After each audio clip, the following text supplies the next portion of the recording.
Bonjour à tous. Alors aujourd'hui, nous voici donc dans la partie B. Vous voyez, d'un exercice qu'on a démarré en partie A, évidemment. Hein, exercice où on avait étudié la fonction g. Je vous ai mis l'expression ici. C'était un moins x exponentielle moins x moins 3. Et les résultats, eh bien, c'est qu'on avait trouvé le signe de cette fonction.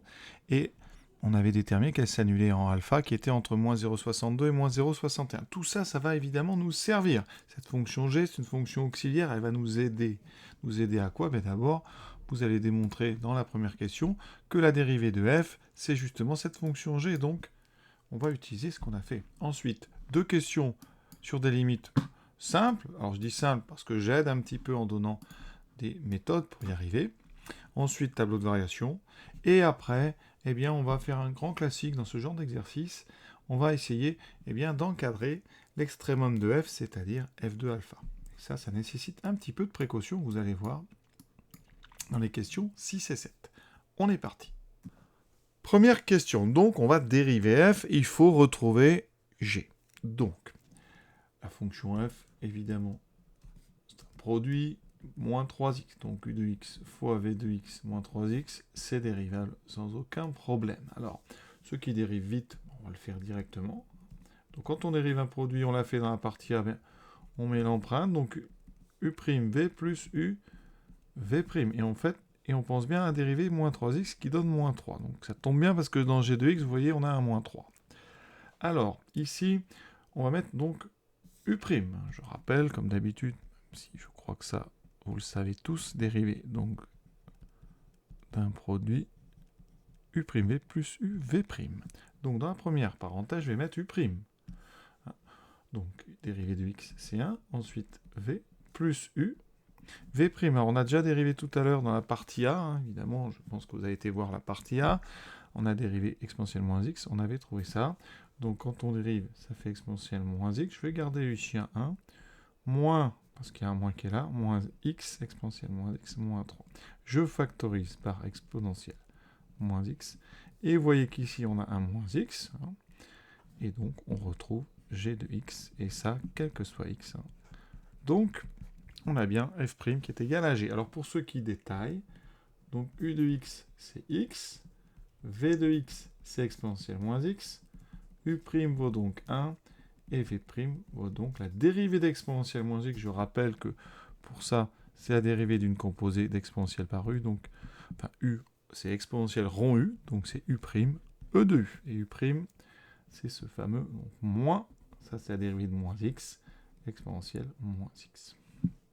Deuxième question, une limite. Alors ici, je vous aide. Pourquoi je vous aide? Parce que x exponentielle moins x moins 3x, ça c'est donc f de x, et moi je veux la limite, vous voyez, en moins l'infini. Alors si on regarde bien, x, ça tend vers moins l'infini. L'exponentielle moins x, on ne le précise même plus, moins x ça va vers plus l'infini, donc l'exponentielle moins x, lui, il va aller donc vers plus l'infini. Donc jusque-là, on se dit, il n'y a pas de souci, ça c'est un produit, donc c'est défini, ça sera moins l'infini.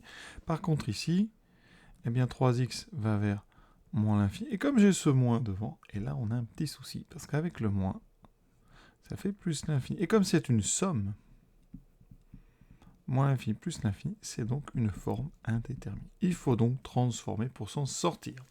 Et donc l'idée, alors voilà, c'est vraiment des petits conseils, vous auriez certainement eu l'idée sans moi, mais on va donc transformer cette soustraction en produit. Alors là, on factorise par exemple par x. Ça fait x exponentielle x moins 3. Est-ce qu'on est sorti d'affaire? Bien étrangement, oui. C'est-à-dire qu'une simple petite manipulation, on est déjà sorti d'affaire. Parce que notre x tend toujours vers moins l'infini. Notre exponentielle, je vous l'ai dit, c'est donc plus l'infini à cause du moins x, et moins 3, ça ne va pas changer. Donc le deuxième facteur, parce que maintenant on a des facteurs, c'est donc plus l'infini. Et là, ça n'est plus du tout indéterminé, puisque c'est un produit de deux infinis. Donc on a réussi. On va écrire ça. Donc limite de x en moins l'infini, c'est évidemment moins l'infini. Alors la limite de moins x. Donc x tend vers moins l'infini. Alors c'est la même chose que si on avait un grand x qui tendait vers plus l'infini, mais qu'on avait expansé grand x, d'accord? En faisant ça, en fait, on dit qu'on fait un changement de variable. On pose grand x égale moins x, vous voyez? Petit x va vers moins l'infini, donc grand x va vers plus l'infini. Et donc ça nous donne notre plus l'infini. Alors, j'ai oublié le moins 3, pardon. Donc, la limite de e de moins x moins 3 en moins l'infini, c'est donc plus l'infini. Et tout ça, par produit, ça va nous donner le résultat. Donc, par produit, limite, alors on est sur f, donc je mets f, je ne mets même pas de x, on est en moins l'infini. C'est donc moins l'infini fois plus l'infini, moins l'infini. Troisième question, la limite en plus l'infini. Encore une fois, pourquoi est-ce que je donne un indice? Parce que ici, si on regarde, on a donc un moins 3x. Alors lui, on est donc en plus l'infini. À cause du moins, ça fera moins l'infini. Et notre x, e de moins x, on a un petit souci parce que x tend vers plus l'infini et le e moins x tend vers 0. Donc là, vous voyez, on a une forme indéterminée. Il faut donc transformer un petit peu. Hein. Alors, on va transformer uniquement le premier terme. Hein, en disant que x, e de moins x, hein, donc f de x, je vais le transformer. Donc on a ça, moins 3x. Et donc je vais écrire ça, x sur e de x, moins 3x. Et ça, c'est l'idée parce que dans le cours, et ça s'appelle des croissances comparées, d'accord? Qu'est-ce qu'on nous dit? On nous dit que la limite de l'exponentielle de x sur n'importe quelle puissance de x, donc notamment sur la puissance 1, ça fait plus l'infini. Donc en inversant la limite de x sur exponentielle x quand x tend vers plus l'infini, c'est donc 0. Et on a quasiment terminé parce que on a donc notre premier terme ici qui tend vers 0 et l'autre, on a vu que c'était moins l'infini, donc on a notre limite en plus l'infini. Évidemment, on rédige ça proprement, donc qu'est-ce qui nous manque? Il nous manque limite de moins 3x quand x tend vers plus l'infini égale moins l'infini, donc par somme, limite de f en plus l'infini est égal à moins l'infini. Alors vérifions rapidement ce qu'on a, nos deux limites avec GeoGebra. Vous voyez, à gauche, on a vraiment l'impression qu'on va vers moins l'infini. À droite aussi, donc, je pense qu'on est sur la bonne voie. Quatrième question. Établir le tableau de variation de la fonction f. Alors, hein, ici, je vous rappelle que f' c'est g de x. D'accord? Donc si on fait notre tableau, on va rappeler que f', eh bien, ça a le même signe que g de x. Et g de x, c'est la partie A. J'ai laissé le tableau, vous voyez. Donc on est sur moins l'infini plus l'infini. Et on savait que g de x s'annulait uniquement en alpha. Et son signe, on avait réussi à le trouver, qui était donc plus 0 moins. Conclusion, les variations de f de x en fonction de x, c'est donc croissant strictement, décroissant strictement. En ce qui concerne les limites, on a trouvé moins l'infini. Tout ça, c'est très cohérent. Pour compléter le tableau de f, on pourrait essayer de voir f de alpha. Alors, on ne pourra pas donner de précision parce qu'alpha, on ne le connaît pas, on n'a qu'un encadrement. Mais ça fait alpha exponentielle moins alpha, moins 3 alpha. Et on verra dans la question 6 qu'on développe un peu. Alors la question 5, donner à l'aide de la calculatrice les valeurs de f de moins 2, f de 0, f de 2. Donc, alors on vous demande de les faire, les voici. Hein. Alors moi, comme on est là pour s'entraîner, je vais les calculer, je vais donner leur valeur exacte, donc moins 2 exponentielle moins 2, donc ça fait exponentielle 2, moins 3 fois moins 2. J'obtiens donc moins 2 fois e carré plus 6. Et effectivement, ça fait à peu près moins 8, alors à 0,01 près, donc deux chiffres après virgule, je garde le 7, et je mets un 8, moins 8, 78. f de 0, ben là, on remplace, ça fait 0 moins 0, ça fait 0. Et ensuite, f de 2, ça donnera donc, alors je remplace par 2, 2 exponentielle moins 2, moins 3 fois 2. Donc alors, 2 exponentielle moins 2, moins 6. En général, je préfère l'écrire 2 sur E2 moins 6, et ça fait à peu près donc moins 5,73. Je garde deux chiffres, vous voyez, j'arrondis bien. C'est 729, donc je fais 73. Question 6. Donc montrer que f de alpha égale 3 fois alpha carré sur 1 moins alpha. Alors ici, le souci, hein, c'est que nous, on vient de voir que f de alpha, c'était alpha exponentielle moins 3 alpha. Et vous voyez, j'ai pas de 1 sur alpha, j'ai pas de alpha carré, et en plus, j'ai un problème, j'ai un exponentiel. Donc, il faut revenir, là c'est du classique, hein, revenir à la définition de alpha. Qu'est-ce qu'on sait sur alpha? Eh bien, on sait que alpha, c'est l'unique solution de g de alpha, enfin de g de x égale 0. Donc, g de alpha égale 0. G de x, vous l'avez l'expression, hein, je l'ai laissé à droite, donc je remplace x par alpha. Ça veut dire que 1 moins alpha exponentielle moins alpha moins 3 vaut 0. Ça va me permettre, vous voyez, quoi? Eh bien, d'avoir une expression d'exponentielle moins alpha. Donc, je vais isoler exponentielle moins alpha. Ça va donc être égal à 3 sur 1 moins alpha. Et ça, je vais le mettre dans f de alpha. C'est-à-dire, je vais me débarrasser de l'exponentielle moins alpha. Donc, ça fera alpha fois 3 sur 1 moins alpha, moins 3 alpha. Et on va mettre au même dénominateur, donc je multiplie le deuxième terme en haut et en bas par 1 moins alpha. Qu'est-ce que j'obtiens? Eh bien, 3 fois alpha. Ensuite, on distribue le moins 3 alpha ici. On fait très attention. Moins 3 alpha fois moins 3 alpha. Moins 3 alpha fois moins alpha, ça fait plus 3 alpha carré. Et effectivement, mais vous voyez, on trouve.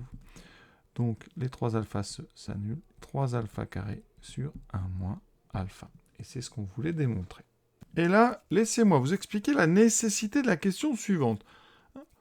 La question suivante, on va utiliser une fonction pour pouvoir encadrer f de alpha. Alors pourquoi on ne peut pas le faire tout de suite? Parce qu'on sait, on a démontré dans la partie A que alpha était entre moins 0,62 et moins 0,61. Donc, en général, on se dit que f de alpha, il va être entre...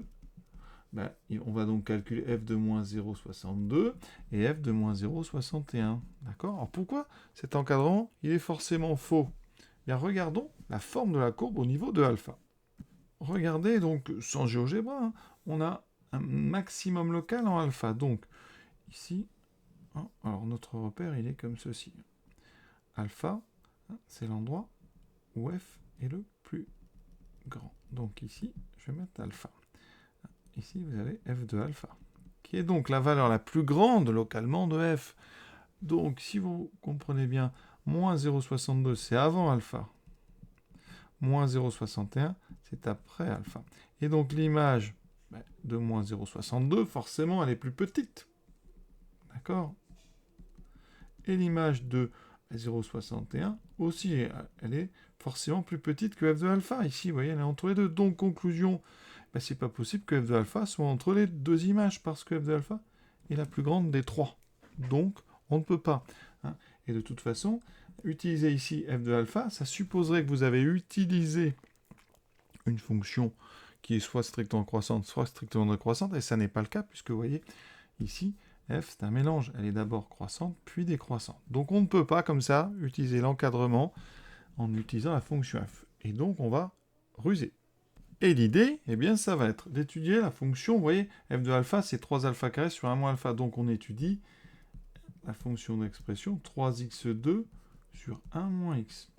Alors je vous le dis, on admet dans le sujet, pour gagner un petit peu de temps, parce que le sujet n'est pas court, qu'elle est strictement décroissante sur moins 0,62, moins 0,61. Alors on va le démontrer quand même. Là, ce n'est pas utile de le faire, puisque dans le sujet, j'insiste, on met sachant que. Donc vous ne devez pas redémontrer que cette fonction est strictement décroissante. Moi, je vais le faire. Donc ici, j'ai dérivé d'un quotient, donc u sur v.